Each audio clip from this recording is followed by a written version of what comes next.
Это уже второй этап. Участникам экспертной комиссии предстоит сложная работа. Из огромного списка претендентов выбрать лучших, тех, кто заслуживает первые, вторые и третьи места. Конкурс на лучшее личное подсобное хозяйство и фестиваль цветов проводят в республике традиционно. Это по-настоящему интересная, добрая и полезная идея принадлежит главе республики Махмуду Али Калиматову. Руководитель региона инициировал проект с целью поблагодарить тех, кто, не жалея силы и времени, создает красоту вокруг себя, работая в огороде и выращивая культуры и цветы. Конкурс ЛПЛ у нас идет фонд, премиальный фонд это 3 миллиона рублей.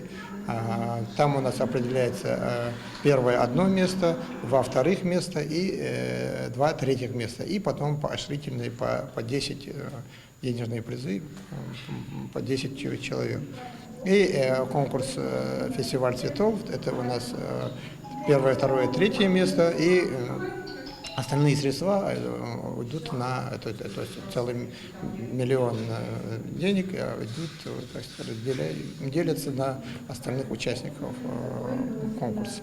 Победители отбирают по нескольким критериям. Здесь важно ландшафтное оформление, сочетание цветов и красок, декоративные предметы, применение современных технологий, оригинальность, эстетика, инновационные подходы в цветоводстве и, разумеется, вклад в развитие сельского хозяйства. Экспертная комиссия ранее выезжала по адресам участников конкурсов. Все работы запечатлены на камеру. Многие выезды освещала и наша съемочная группа. Если у одних участников разнообразие цветов, другие создали в своем огороде настоящие произведение искусства. Учитываться при выборе будет каждая деталь, даже самая, казалось бы, незначительная. Этап у нас проходил на уровне муниципальных образований Республики Ингушетия, где комиссии, административные комиссии городов и районов провели отбор и оценку заявителей и передали на второй этап.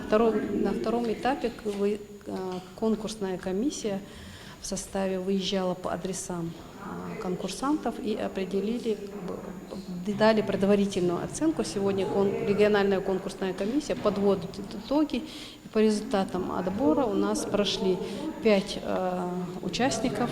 И вот после споров, разделения мнений объявили имена победителей конкурса на лучшее личное подсобное хозяйство. Первое место присуждают Фатиме Илиевой из горного селения Гули. Второе место разделили Бетрсултан Аушев из Карабулака и Петимат Аушева из Кантышева. А третье место получили Рафида Цичоева из селения Алхасты и Фатима Цурова из селения Алиюрт.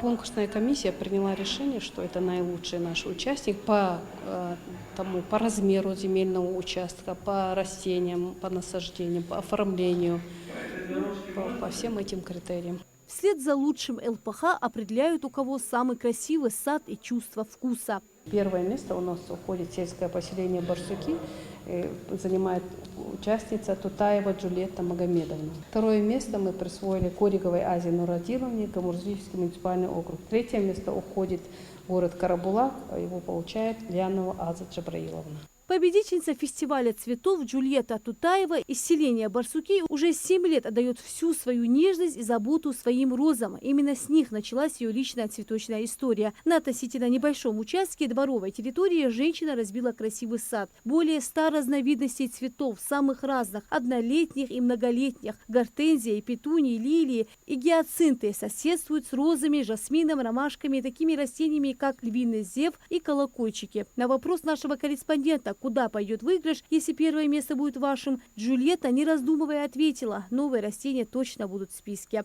Когда я вижу какое-то красивое растение, я уже мысленно ищу место, куда я его посажу. В крайнем случае большой кашпо, думаю. Да, так, если получится деньги, обязательно сначала часть нужно сарин, это обязательно. Так, остальное в семью, вот, на растения, как я сказала, которые у меня уже в предзаказе есть, обязательно нужно выкупить их к осени. Официальное награждение победителей конкурсов состоится осенью на республиканском празднике Дашугуире, посвященном Дню труженика сельского хозяйства и перерабатывающей промышленности. Члены комиссии отправятся к победителям завтра. Они словом не подозревают о том, что их сад и огород признаны лучшими в регионе. Рина Цичоева, Мухаммад Индиев, Магаз 24.